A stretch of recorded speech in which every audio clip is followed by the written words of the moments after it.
スカルプターズラボをご覧の皆様、こんにちは。ミドルです。第3回は曲げた足を作っていこうと思います。使用した粘土はスカルピーです。使っている道具はこのようなものです。針金にアルミホイルをある程度の太さ巻きつけて、上から細い銅線で固定しているものを使っています。桃とすねの長さなんですが、だいたいどっちが長すぎるとか、どっちが短すぎるっていう違和感が出ないように、芯を、それの長さを調整しました。で、曲げた時にお尻のすぐ下にかかとが来るぐらいだったので、それを芯でも再現しています。粘土の付け方ですが、こういうふうに、適当にちぎった、スカルピを少しずつつけていってるのは、なんでですかっていうのを聞かれたことがあるんですが、少しずつつけていくと、芯を見失いにくいので、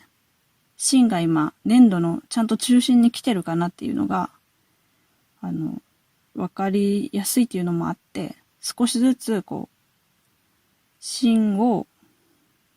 意識しながら、芯と肉がずれないように、均等に覆うっていうのをやるために、最初はちょっと、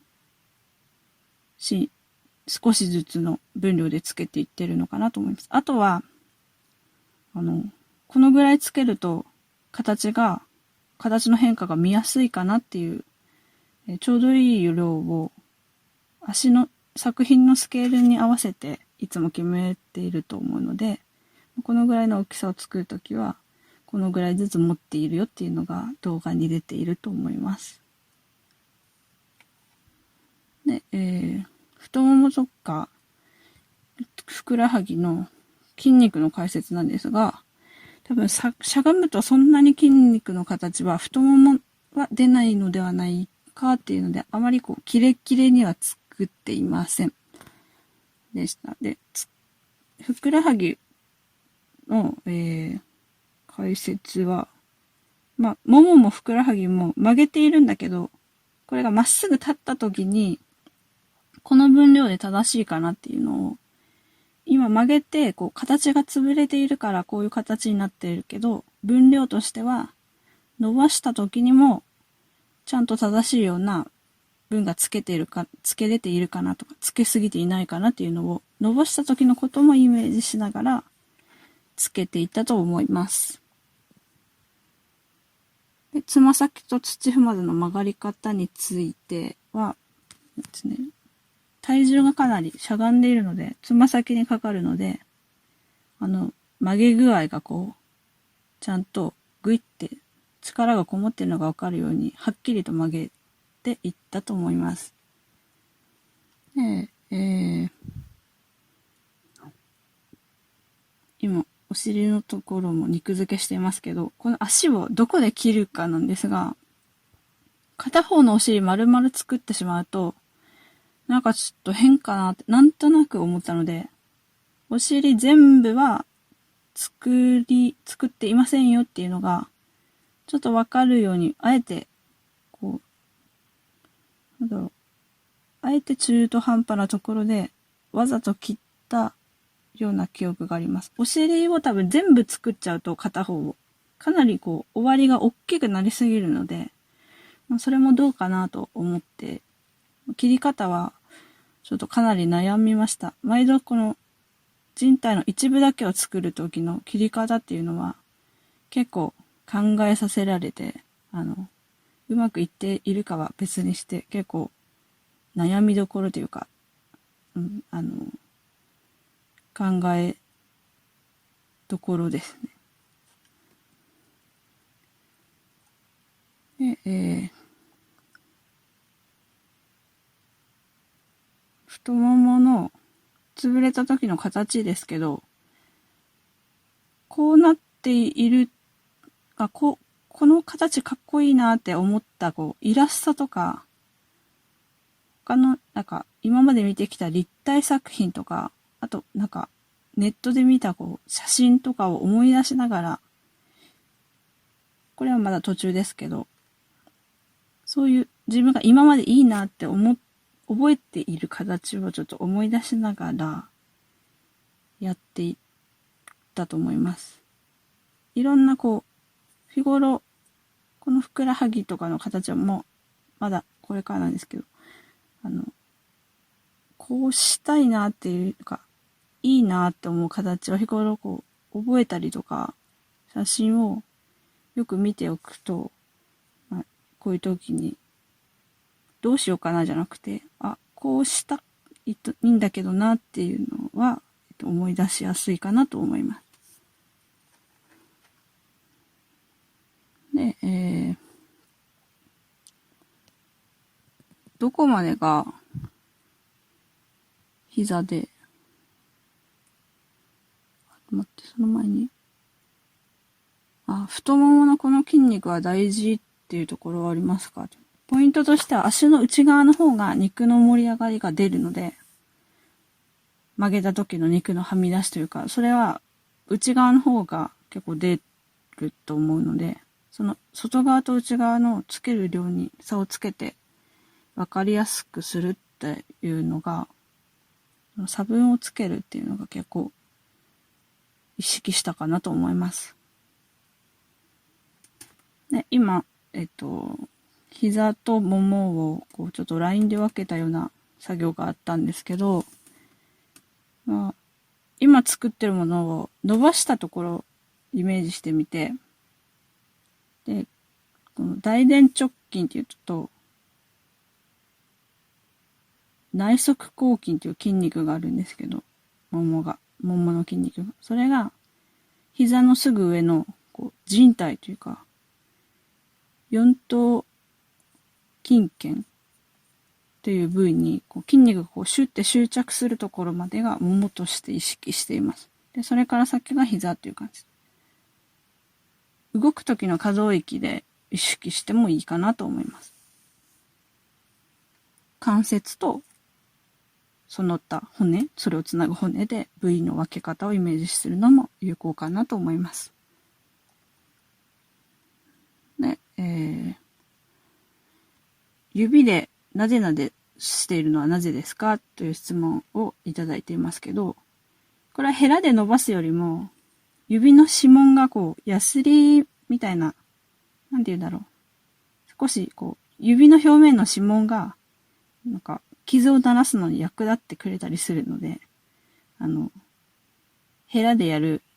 傷を消すときと、指で傷を消すときが、どっちもあります。ということです。傷を消しています。で、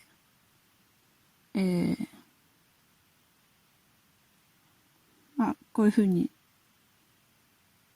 だいたい形が、あまりに粘土の凹凸で形が見づらくなってくる時があるので、少しずつ傷を消しながら形を確認しやすくしていってるところだと思います。こういうふうに筋肉との形をメモ的に入れたりなどして、今作ってる形の様子を見てる本人に分かりやすいようにやってます。で、今線を入れたのもそれで、こっから先は指の筋が始まりますよっていうのを線で入れたり、作ってる本人に分かりやすいようにメモ的に入れたりしている作業がここで結構入っていると思います。で、膝はもうちょっと詳しく作った方が良かったんですけど、まだちょっと画素が足りないなっていう感じ。もっと凹凸が本当はあると思うんですが、全体的な形を整えているところです。で、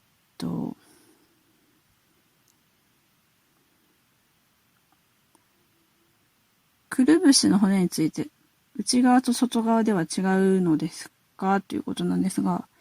大きさ、厳密にはちょっと大きさも違いはあるのかもしれないですけど、だいたい一緒って考えて、あまり意識しないでやっていますけど、ついている高さの位置が違います。くるぶしの骨は。で、それもちゃんと、それを通りにすると、より足らしくなるので、観察して、位置を見極めるのも大事かなと思います。しゃがんだ足首からつま先の特徴はとありますけど、つま先立ちになって体重がかかるので、かなり指の付け根がきっちり曲がると思います。それを意識して作っています。で、太ももをぐっと曲げた糸については、演出が大きい、使ってながらの演出です。で、外に反るっていうのが絶対やったら変なことなので、ちょっと逆をやってみているという意識があるのかなと思います。実際の骨も大腿骨は少しだけ内側に向かって膝についているので、ちょっとやってみたところだと思います。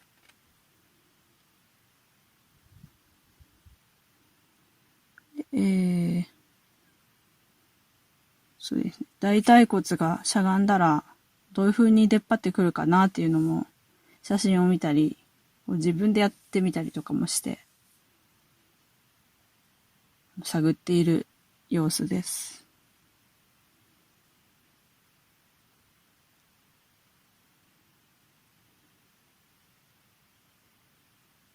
骨のことも考えて、中に骨があるんだよねっていうのを、形の表面を見るのもすごく大事だけど、中に膝です。膝のアップの様子です。で、中の骨のことも意識しながら作るといいかなと思います。で、かかとの大きさは結構大事で、かかとが大きくなりすぎたり小さくなりすぎると、足の長さの見え方も比率で変わってきてしまうので、かかとの大きさとか、足先、足の甲と指というか、足の大きさ、靴の大きさっていうのは結構重要視しています。で、隙間を、のところの造形を、隙間というか、この隙間のところやっていますが、隙間の見え方も、かっこよくというか、シャープに、綺麗なラインです。隙間も作ると、より良くなると思うので、隙間の見え方も意識するといいと思います。で、ふくらはぎの段差について、しっかりと食い込ませる重要さについてはどうですかという質問がありますが、肉の重なっているところをいい加減にふわっと作ったら、その上に乗ってる重さの表現ができない場合があるので、重なって密着しているところは、すごいベタっとくっついているよっていうのを表現するのも、違和感をなくすのに役立つと思います。で、本をここで見て、足の形をより詳しく作ろうとしていますが、その使った本はスカルプターのための美術解剖学という本です。で、足の指を作っていっていますが、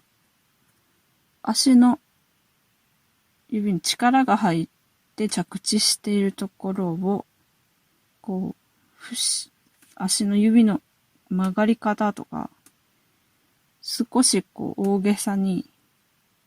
関節を目立たせながら力が入ってるんだよっていうのを表現をしているところです。ぐっと足全体が第二関節で曲がって、こう地面をなんて言うんだろう、掴んでる、下駄の上でこう、地面を掴んでるような形状を意識したと思います。15分。で、今使った先の丸いヘラは、紙をエンボス加工するときに使う丸ヘラです。このスカルピー板は、伸ばし棒とか伸ばしているんじゃなくて、もうスカルピーの塊から直接切り出してきています。で、塊から同じような薄さでカッターでスってスライスしてきたやつを使っています。で、こねて形を出しても下駄はできると思うんですけど、こういう切り出しブロックを重ねて厚みを出したり、幅を出したりとかすると、まあ、楽です。早いです。なかなかぐにゃぐにゃの粘土から、こう、まっすぐなブロックを作るっていうのは、手がかかるんですけど、それで今回は小さいパーツなのでいいかなと思ってやりました。でこれは、ピンバイスです。2ミリのピンバイスで簡単に穴が開くので焼いてないので回して本当の下駄の鼻のところに鼻緒が入るところに穴を開けています。磨いて、これはいち早く焼いて磨いていっています。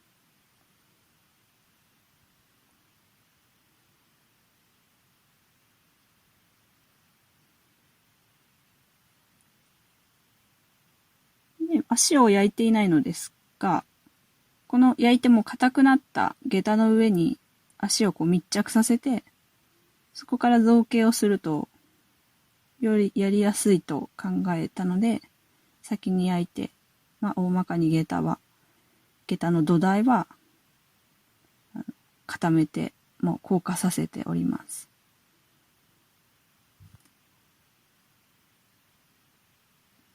で、こうやって、ギュッとこう、つけた後に、詳しく爪の形や足の指を、仕上げようとしているところです。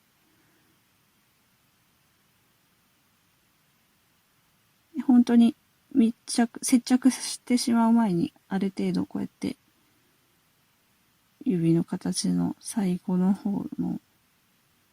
形出しをしているところです。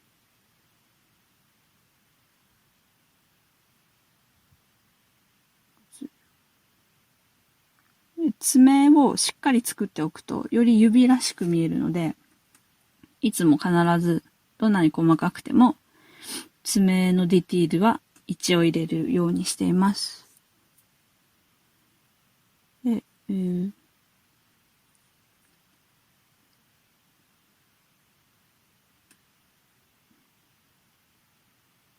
焼く前にきれいにしとかないと、磨きがとても難しい場所なので、なるだけ完成度をスカルピーがやばいうちに上げてます。で、これをつけたのはなぜですかって聞かれているんですが、これは多分足の甲の指の筋を作っていたんだと思います。作っていると思います。で、薄め液で鳴らしています。使っている薄め液は、ミスターカラー薄め液という、ものです。で、これはスカルピーがよく溶けて慣れるし、まあ、匂いが一番、なんか、マシというか、あまりこう強烈な匂いじゃないので、まあ、これが一番匂いがマシだったので、これにしています。で、鼻をつけていますが、細い粘土をちぎりにくくするコツとはっていうのを聞いてもらっていますけど、わざと硬めのスカルピーをこの時は使っています。で、あまりこうねじりすぎたり、触りすぎると手の熱で柔らかくなってしまうので、こう触らないようにして使っています。スカルピを冷やしたりとかしてもいいかもしれません。冷たいところに置いといたりとかして。で、コンベクションオーブンで120度で15分間焼きます。で、布を、巻くという、この終わりの処理を苦肉の策でやっていますが、布の種類は、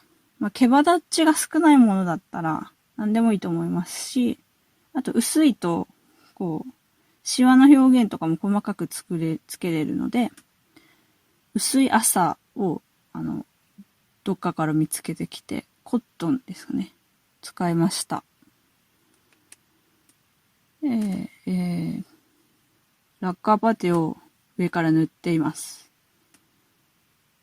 もう布の繊維までみっちりこう染み込ませると、そのまま固まってカチカチになるので、それを造形の一部として使用しています。どのくらいの緩さにこくのがいいのかというと、塗った時に下地が透けなくて、かつ筆跡がつきにくい緩さですね。塗ってみると塗りやすい濃さっていうのは多分わかると思います。ですぐ乾いてきちゃうので、こまめに液を足しましょう。おなじみのスポンジヤスリでの磨きです。やっぱり塗りっぱなしだと、まだ少し表面が汚いので、あとまだ細かい凹凸もあるので、一応磨いて。で、サフもかけました。粘土の部分にも塗る理由は、こういう風に色が揃っていると完成した時の統一感が出て、より見た目がちゃんとなるからです。で、完成です。出来上がりです。ありがとうございました。